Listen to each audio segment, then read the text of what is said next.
जय महाकाली, महालक्ष्मी, महासरस्वती, माँ कामाख्या, जय भैरव बाबा, जय सद्गुरुदेव महाराज। श्रीमद् देवी भागवत महापुराण प्रथम खंड के पंचम स्कंध में 35 अध्याय की कथा हम लोग सुनेंगे। सूरत और समाधि की तपस्या से प्रसन्न भगवती का प्रकट होना और उन्हें इच्छित वरदान देना। व्यास जी बोले, उनका यह वचन सुनकर दुखित हृदय वाले वैश्य और राजा के प्रसन्नतापूर्वक विनम्र भाव से मुनि के चरणों में प्रणाम किया। भक्ति परायण चित्त वाले, शांत स्वभाव वाले तथा हर्ष के कारण खिले हुए नेत्रों वाले वे दोनों वाक्य विशारद राजा और वैश्य हाथ जोड़कर कहने लगे, हे भगवान, हम दोनों दुखी जनों को आपकी सुक्ति रूपिणी वाणी ने उसी प्रकार शांत तथा पवित्र कर दिया जैसे गंगा ने राजा भागीरथ को कर दिया था। सज्जन लोग परोपकार परायण, स्वाभाविक रूप से गुणों के भंडार और सभी प्राणियों को सुख देने वाले होते हैं। पूर्व जन्मों के पुण्य के कारण ही महान दुख का नाश करने वाले आपके इस शुभ आश्रम में हम दोनों का आना हुआ। पृथ्वी पर बहुत से स्वार्थी मनुष्य होते हैं, परंतु दूसरों के हित साधन में कुशल आप जैसे कुछ ही लोग कहीं कहीं मिलते हैं। हे मुनि श्रेष्ठ, मैं दुखी हूँ और ये वैसे अत्यंत दुखी है।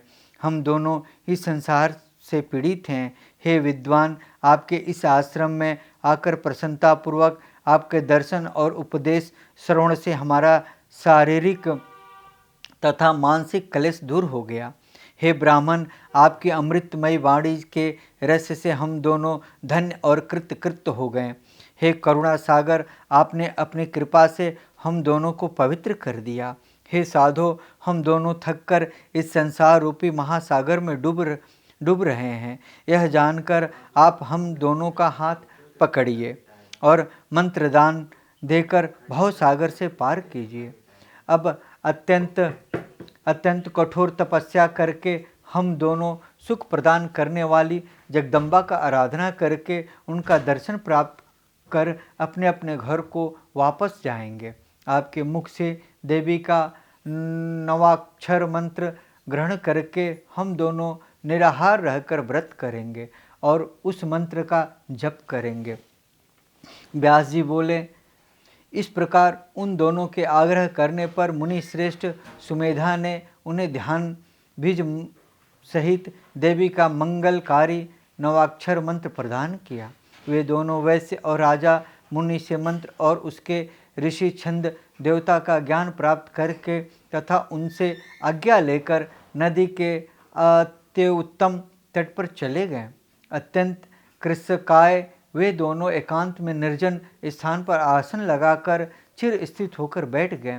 उन दोनों ने शांत चित्त तथा ध्यान परायण होकर मंत्र जप और भगवती के तीनों चरित्रों का पाठ करते हुए 1 मास का समय व्यतीत कर दिया। उनके 1 मास के व्रत से ही उनमें भगवती भवानी के चरण कमल में उत्तम प्रीति उत्पन्न होने लगी और उनकी बुद्धि स्थिर हो गई। वे दोनों नित्य जाकर एक बार महात्मा सुमेधा मुनि के चरणों में प्रणाम करते थे और वहाँ से लौटकर फिर अपने कुशासन पर बैठ जाते थे। वे दोनों अन्य कोई भी कार्य नहीं करते थे और सदैव देवी के ध्यान तथा मंत्र जप में लगे रहते थे। हे राजन, इस प्रकार 1 वर्ष पूर्ण होने पर वे फलाहार का त्याग करके पत्ते के आहार पर रहने लगे। हे नृप, उन दोनों वैश्य और राजा ने 1 वर्ष तक सूखे पत्ते खाकर इंद्रियों को वश में करके जप और ध्यान में रत रहते हुए तप किया। इस प्रकार 2 वर्ष व्यतीत होने पर उन दोनों को किसी समय स्वप्न में भगवती की मनोहारी दर्शन प्राप्त हुआ। राजा ने स्वप्न में देवी जगदम्बिका को लाल वस्त्र धारण किए हुए तथा सुंदर आभूषणों से अलंकृत देखा। स्वप्न में देवी का दर्शन प्राप्त कर दोनों प्रेम भाव से परिपूर्ण हो गए। अब वे दोनों तीसरे वर्ष में मात्र जल के आहार पर रहने लगे। इस प्रकार 3 वर्ष तक तपस्या करने के पश्चात वे दोनों राजा और वैश्य मन में देवी की साक्षात दर्शन का लालसा से चिंतित हो उठे। अत्यंत दुखित तथा व्याकुल होकर उन दोनों ने निश्चय किया कि मनुष्यों को शांति प्रदान करने वाली देवी का प्रत्यक्ष दर्शन नहीं प्राप्त हुआ, अतः अब हम शरीर का त्याग कर देंगे। ऐसा मन में विचार कर राजा ने एक हाथ प्रमाण का त्रिभुजाकार सुंदर तथा सुस्थिर अग्निकुंड बनाया। उनमें अग्नि की स्थापना करके राजा अपना मांस काट कर बार बार हवन करने लगे। साथ ही अत्यंत भक्तिमान वह वैश्य भी प्रतिदीप्त अग्नि में अपना मांस डालने लगा। तत्पश्चात वे दोनों जब अपने अपने रुधिर से इन देवी को बलि देने के लिए उद्यत हुए, तब भगवती उन दोनों को प्रेम भक्ति में तन्मय और अत्यंत दुखित देखकर उन्हें प्रत्यक्ष दर्शन देकर उनसे कहने लगी। देवी बोली, हे राजन, अपना मनोअभिलाषित वर मांगो। मैं आज तुम्हारी तपस्या से संतुष्ट हूँ। अब मैंने समझ लिया है कि तुम मेरे भक्त हो।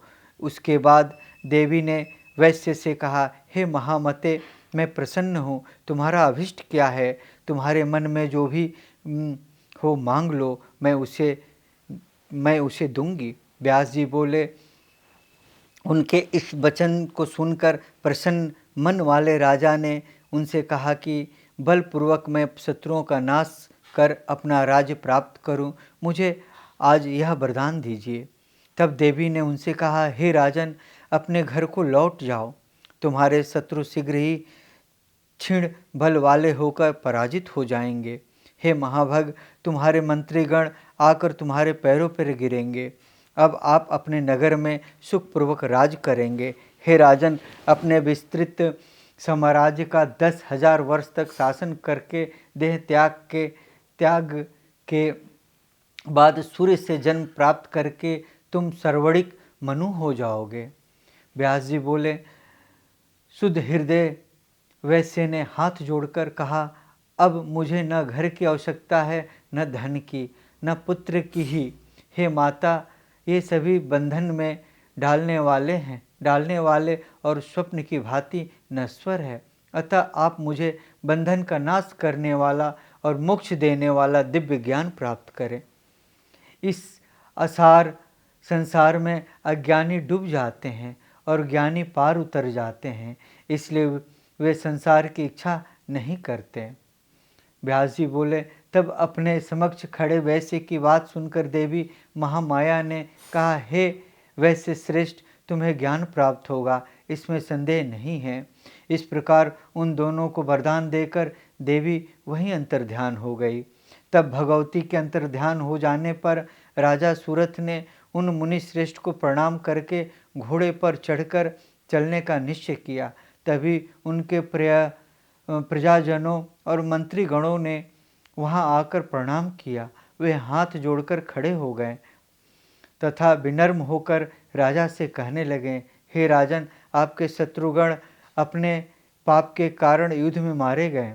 हे भूप, अब आप अपने नगर में निवास करके निष्कंटक राज्य कीजिए।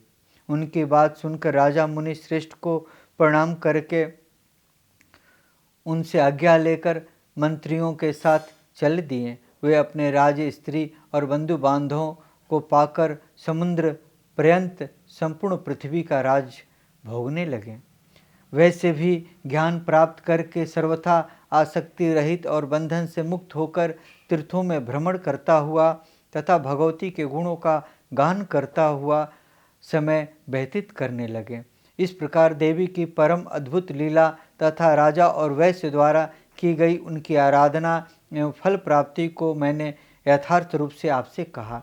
देवी के शुभ अभिवर्ग और उनके द्वारा दैत्यों का विनाश की कथा भी मैंने आपसे कही। भक्तों को अभय देने वाली और देने वाली वे भगवती ऐसे प्रभाव वाली हैं। जो मनुष्य उनके इस उत्तम आख्यान को नित्य सुनता है, वह संसार में अद्भुत सुख प्राप्त करता है। यह सत्य है। इस पवित्र और अद्भुत आख्यान का श्रवण करने से यह ज्ञान मोक्ष कृति और सुख प्रदान करता है। यह मनुष्यों की भी कामनाओं की पूर्ति करने वाला है तथा समस्त धर्मों का सार और धर्म, अर्थ, काम और मोक्ष की प्राप्ति का परम कारण बताया गया है।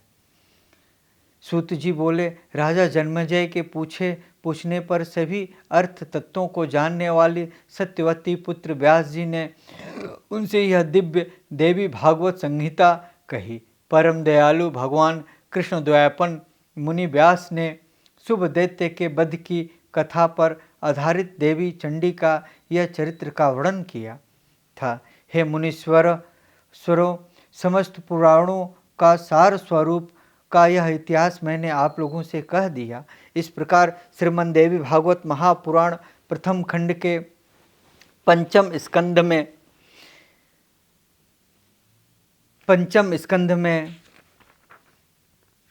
35 अध्याय की ओम ततस्तम।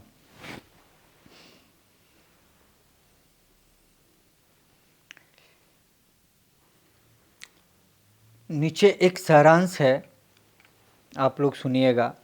विद्वानों की श्रुति स्मृति ये दो नेत्र हैं और पुराण हृदय है। इनमें से जिसे श्रुति स्मृति से किसी एक का